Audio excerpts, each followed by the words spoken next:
শুভেন্দু অধিকারীর কদর কতটা বেড়ে গেল? তিনি কেন মোদী অমিত শাহের কাছে এই মুহূর্তে ব্লু আইড বয়? তার কারণ তুমি দেখো যে 2024 সালের লোকসভা ভোটে বিজেপি একার ক্ষমতায় মাত্র 240টি আসনে জিতেছিল। ফলে বিজেপির সরকার, কেন্দ্রে বিজেপি সরকার বা এখন এনডিএ সরকার শরিক দলের উপর নির্ভরশীল। সেখানে দুটো বড় শরিক টিডিপি এবং জেডিইউ, এই দুটো শরিকের উপরে নির্ভরশীলতা রয়েছে। বিশেষ করে টিডিপি, যাদের সংখ্যা কত না 16। বিশাল যে সাংসদ সংখ্যা এরকম নয়। তাও নয়। অতীতে ইউপিএ 1 সরকারে বামেদের 60 জন সাংসদ ছিলেন লোকসভায় সমর্থক হিসেবে, তারা সরকারের পার্ট ছিলেন না। বা সরকারের শরিক দল হিসেবে ছিল আরজেডি, এবং সেই সময় লালু প্রসাদ যাদবের পার্টির 25 জন সাংসদ ছিল।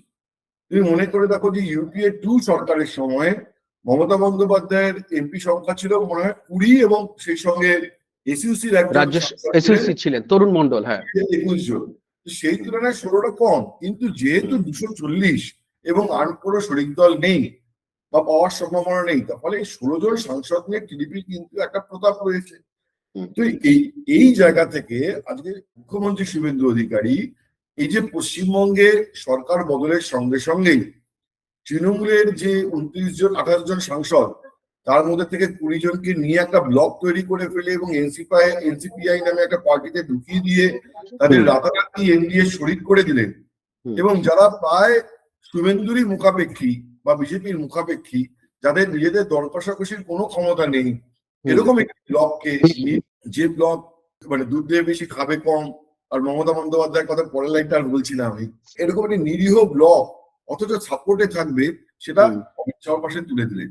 আমরা জানতাম যে বিজেপিতে অমিত শাহর এখন ব্লু আইড বয় হচ্ছে হিমন্ত বিশ্ব শর্মা, কারণ হিমন্ত বিশ্ব শর্মা গোটা নর্থ ইস্ট ম্যানেজ করেন। পশ্চিমবঙ্গের রাজনীতিতেও তার কিছু কিছু ইনফ্লুয়েন্স, কখনো কখনো তাকে কাজে লাগানো হয় ইত্যাদি প্রভৃতি। যেমন সুস্মিতা দেব যে রাজ্যসভা থেকে ইস্তফা দিলেন, তৃণমূলের রাজ্যসভা সাংসদ পদ থেকে ইস্তফা দিলেন, আমরা দেখলাম যে তার আগে তিনি হিমন্ত বিশ্ব শর্মার সঙ্গে বৈঠক করলেন দিল্লিতে। তার মানে হিমন্ত তাকে হয়তো বোঝানোর কাজটি করেছে, কিন্তু লিমিটেড। তো হিমন্ত যেটা পারেননি, সেই কাজটা করে দেখালেন শুভেন্দু অধিকারী 1 মাসের মধ্যে। তো তাকে, তার উচ্চতা বাড়বে না। তারপরে শুধুমাত্র পশ্চিমবঙ্গের মুখ্যমন্ত্রী তিনি এখন নন, সর্বভারতীয় রাজনীতিতে অমিত শাহকে একটা বড় রকমের অক্সিজেন যোগানোর কিন্তু কাজটা তিনি করে দিলেন। তার যে পলিটিক্যাল ওয়েট, সেটা দিল্লির রাজনীতিতে বেড়ে গেল, মানে বাড়তে বাধ্য, এছাড়া মানে এর কোনো দ্বিতীয় হতে পারে না। ফলো করুন theworld.in